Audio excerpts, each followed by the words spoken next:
ভাই আমি একটা কথা বলেছি, কথাটা ভাইরাল হয়েছে অনেক।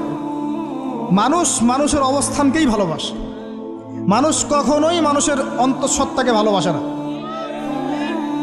অবস্থান আপনার ভালো, আপনার পিছনে মানুষের অভাব থাকবে না। আজকে আপনার ক্ষমতা আছে, পাওয়ার আছে, খ্যাতি আছে, ইত্যাদি আছে, মানুষ দেখবেন পিছনে ঘুরঘুর করছে, এবং এরা কিন্তু সবাই সবার স্বার্থেই ঘুরঘুর করছে। এর বাইরে আল্লাহ পাক কিছু মানুষের মনে আল্লাহর পক্ষ থেকে মহব্বত দেন, এটা আলাদা বিষয়। এটা শুধু ধার্মিকদের ক্ষেত্রেই সম্ভব। ওই দুই ব্যক্তি যারা আরশের ছায়া ছায়া পাবে, যারা একে অপরকে আল্লাহর ওয়াস্তে মহব্বত করেছে, তাই না?